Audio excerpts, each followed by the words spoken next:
Hello students, our today's topic is chromosomal theory of inheritance. वंशागति का गुणसूत्रवाद सिद्धांत।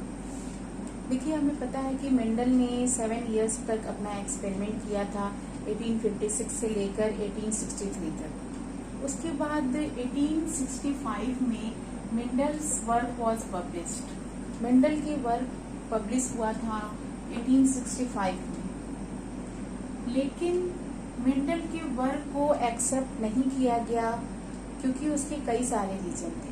तो देखिए, reasons for non acceptance of Mendel's work, क्या reason थे जिसकी वजह से मेंडल के वर्क जो पब्लिश हुआ था 1865 में उसको एक्सेप्ट नहीं किया गया, उसको स्वीकार नहीं किया गया। तो फर्स्ट रीजन था नॉन ब्लेंडिंग इनहेरिटेंस। मेंडल ने कहा था कि जो लक्षण होते हैं वो एक दूसरे से मिक्स नहीं होते हैं। जैसे अगर कोई लंबे पौधे और बौने पौधे का क्रॉस करवाया जाए तो F1 पीढ़ी में और F2 पीढ़ी में जो लक्षण हमें देखने को मिलते हैं, यानी कि जो लक्षण प्रदर्शित होते हैं वो या तो लंबा पौधा होगा या तो बौना पौधा होगा। मीन्स कि दोनों के लक्षण मिक्स नहीं होते हैं, कुछ नया रूप देखने को नहीं मिलता है। वो पौधे या तो शुद्ध रूप से लंबे होंगे या शुद्ध रूप से नाटे होंगे। जैसे कि मेंडल ने कहा था कि F1 पीढ़ी में सारे पौधे शुद्ध लंबे होते हैं और F2 पीढ़ी में 3:1 का रेशियो होता है।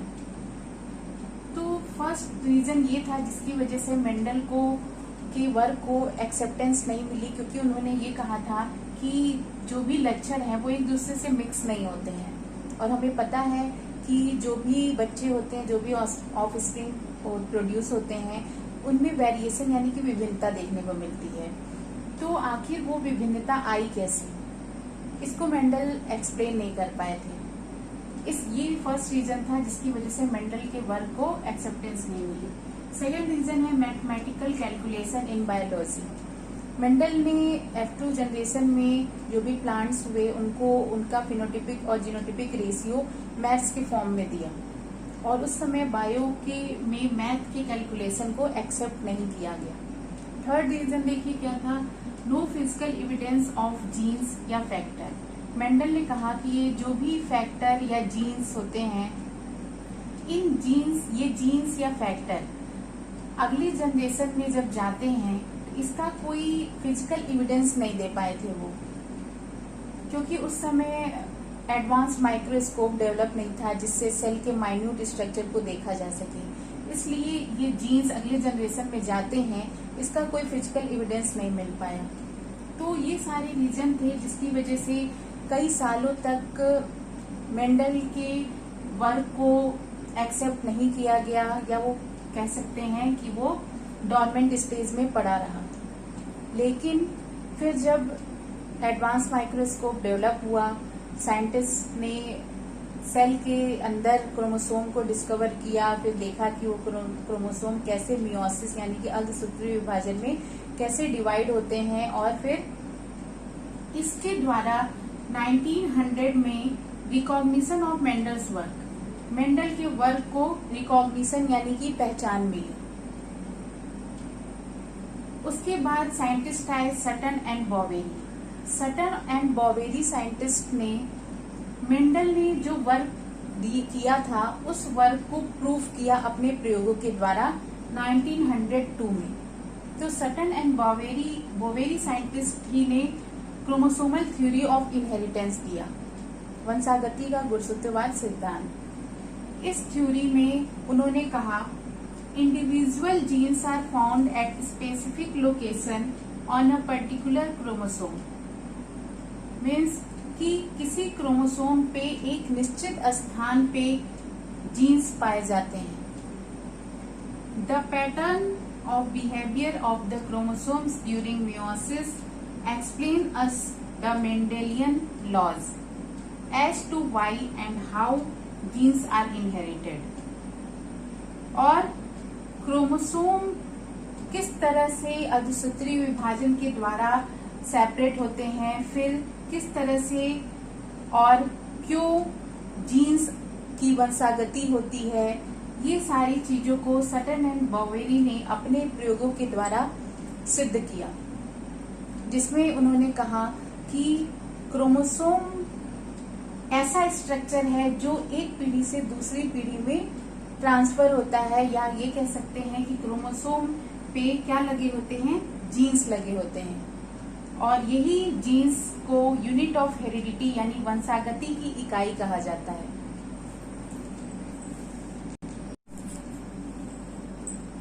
तो सटन एंड बोवेरी की जो क्रोमोसोमल थ्योरी ऑफ इनहेरिटेंस था, उसने मेंडल के वर्क को सपोर्ट किया, लेकिन कुछ डिफरेंसेस थे जो मेंडल के और सटन एंड बोवेरी के वर्क्स में देखे गए।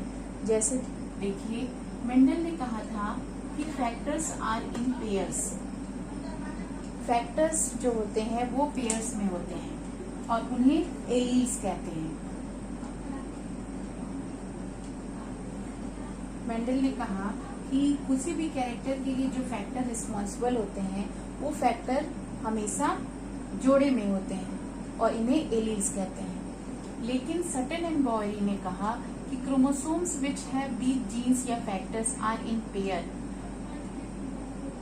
जीन्स या फैक्टर जिस क्रोमोसोम पे लगे होते हैं वो क्रोमोसोम पेयर में होता है और उसे होमोलॉगस क्रोमोसोम या समजात गुणसूत्र कहते हैं।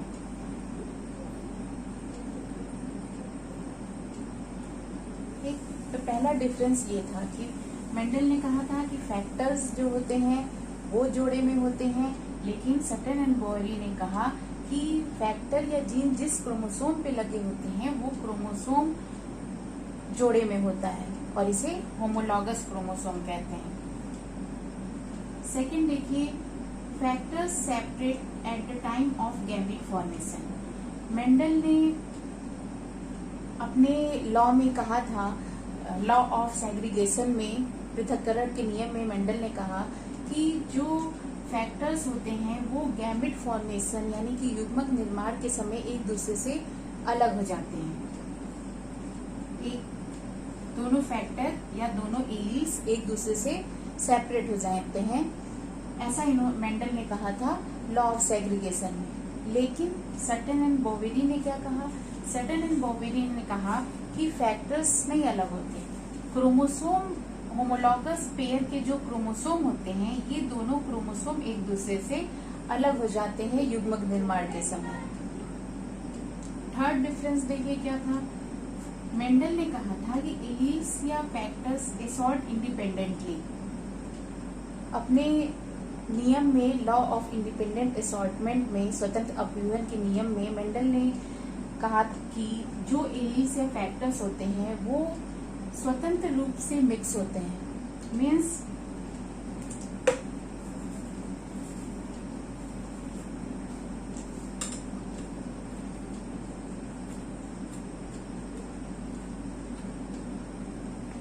इसमें जो ए एलील है या फैक्टर वो ए एलील बी से भी मिक्स हो सकता है, यानी ए बी भी हो सकता है, या ये ए एलील स्मॉल बी से भी मिक्स हो सकता है, कैपिटल ए स्मॉल बी भी हो सकता है।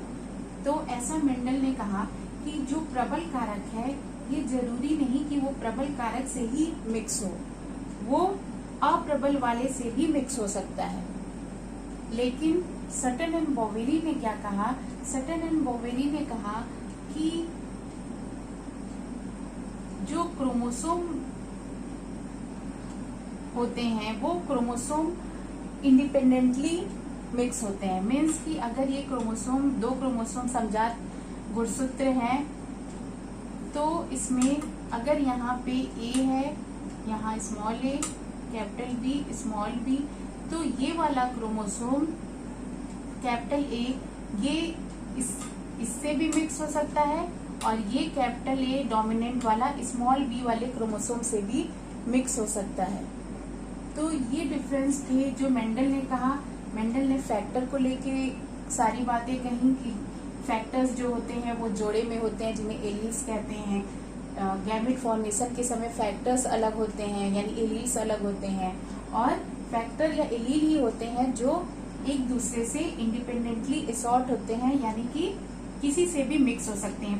प्रबल वाला प्रबल वाले से भी मिक्स हो सकता है और अप्रबल वाले से भी मिक्स हो सकता है। लेकिन सेम यही बातें सटन एंड बोवेरी ने क्रोमोसोम के केस में कही। उन्होंने कहा कि जीन्स जिस पर लगे होते हैं क्रोमोसोम, वो क्रोमोसोम पेयर में होते हैं, जिसको होमोलॉगस क्रोमोसोम कहते हैं, और गैमेट फॉर्मेशन के समय ये क्रोमोसोम ही होते हैं जो एक दूसरे से अलग होते हैं। नेक्स्ट उन्होंने कहा कि ये क्रोमोसोम एक दूसरे से इंडिपेंडेंटली असॉर्ट हो सकते हैं, मीन्स कि ये वाला क्रोमोसोम इस वाले से भी मिक्स हो सकता है और स्मॉल बी यानी कि रिसेसिव वाले से भी मिक्स हो सकता है। फिर देखिए थॉमस हंट मॉर्गन साइंटिस्ट आए, इन्होंने फ्रूट फ्लाई फल मक्खी पे अपना प्रयोग किया। इसका साइंटिफिक नाम है ड्रोसोफिला मेलेनोगैस्टर। इस फ्रूट फ्लाई पे इन साइंटिस्ट मॉर्गन ने प्रयोग किया और इस प्रयोग के द्वारा उन्होंने सटन एंड बोवेरी की जो एक्सपेरिमेंट थे उसको कंफर्म किया, और इस तरह से मेंडल का जो वर्क काफी टाइम से रिकॉग्निशन में नहीं था, उसे एक पहचान मिली। तो ये था क्रोमोसोमल थ्योरी ऑफ इनहेरिटेंस, जिसे सटन एंड बोवेरी ने दिया था, जिसमें उन्होंने कहा था कि जो जीन्स या फैक्टर होते हैं वो क्रोमोसोम पर लगे होते हैं और क्रोमोसोम ही एक पीढ़ी से दूसरी पीढ़ी में स्थानांतरित होता है। Thank you. Hello students, we have already studied in previous lecture about the pleiotropy, polygyny and multiple inheritance. But today we will again discuss about these three terms and we will see what is the difference between pleiotropy, polygyny and multiple allelism. We know that pleiotropy and polygyny comes under non-allelic gene interaction and multiple allelism comes under allelic gene interaction, and these all three terms does not follow the Mendel's rule. So let's see what is the difference. First, pleiotropy. Pleiotropy means होता है when more than one character determines या controls one by one gene. Mendel ने क्या कहा था? Mendel ने कहा था कि वन कैरेक्टर यानी कि एक कैरेक्टर या लक्षण डिटरमाइन होता है या कंट्रोल होता है वन जीन से। लेकिन प्लियोट्रॉपी में क्या होता है? प्लियोट्रॉपी में एक से ज्यादा कैरेक्टर, एक से ज्यादा लक्षण कंट्रोल किए जाते हैं वन जीन के द्वारा। तो यहाँ पे मेंडल्स का रूल फॉलो नहीं हो रहा है। इसका एग्जाम्पल आपको प्रीवियस लेक्चर में बता चुके हैं। क्या एग्जाम्पल है? Sickle cell anaemia. नेक्स्ट देखिए, नेक्स्ट टर्म है पॉलीजीनी। नाम से ही पता चल रहा है पॉलीजीनी, इसमें एक से ज्यादा जीन इन्वॉल्व होंगे। इसमें देखिए क्या होता है, when one character determined by more than one gene. जब एक लक्षण एक से ज्यादा जीन के द्वारा कंट्रोल होता है या डिटरमाइन होता है तो इसे कहते हैं पॉलीजीनी। पॉलीजीनी प्लियोट्रॉपी का जस्ट अपोजिट होता है। देखिए इसमें क्या था, इसमें एक से ज्यादा लक्षण थे और जीन एक था। लेकिन इसमें क्या है, इसमें लक्षण एक है और जीन एक से ज्यादा है, और ये दोनों मेंडल के रूल को फॉलो नहीं करते हैं, क्योंकि मेंडल ने कहा था लक्षण भी एक होता है और हर एक लक्षण के लिए एक जीन रिस्पॉन्सिबल होता है। नेक्स्ट देखिए मल्टीपल एलेलिज्म। मल्टीपल एलेलिज्म में क्या होता है, इसमें नाम से पता चल रहा है मल्टीपल यानी कई सारे एलील्स इन्वॉल्व होंगे। इसमें क्या होता है, इसमें कैरेक्टर वन होता है, वन कैरेक्टर कंट्रोल होता है वन जीन के द्वारा, लेकिन वन जीन में more than two alleles, two alleles से ज्यादा होते हैं। लेकिन मेंडल ने क्या कहा था, मेंडल ने कहा था कि वन जीन में हमेशा कितने एलील्स होते हैं, टू एलील्स होते हैं। लेकिन यहाँ पे क्या है, यहाँ पे कैरेक्टर तो वन है, जो कि मेंडल ने कहा, जीन भी वन रिस्पॉन्सिबल है इस एक लक्षण के लिए एक जीन, लेकिन एलील्स मेंडल ने कहा था हमेशा एक जीन के लिए टू एलील्स होते हैं। लेकिन यहाँ पे देखिए more than two alleles, two alleles से ज्यादा हो रहा है यहाँ पे एक जीन में, तो ये है मल्टीपल एलेलिज्म। तो ये था डिफरेंस प्लियोट्रॉपी, पॉलीजीनी और मल्टीपल एलेलिज्म में। इसमें जीन एक है, लक्षण एक से ज्यादा है। इसमें लक्षण एक है, जीन एक से ज्यादा है, और इसमें लक्षण भी एक है, जीन भी एक है, लेकिन एलील्स 2 से ज्यादा इन्वॉल्व हो रहे हैं। और ये तीनों मेंडल ने जो रूल दिया था, ये तीनों टर्म्स मेंडल के रूल को फॉलो नहीं कर रहे हैं। So these are the difference between these 3 terms, and I hope you understood these 3 terms. What is the difference? If you have any doubt, you can ask in comment box. In next lecture, we will study about chromosomal theory of inheritance.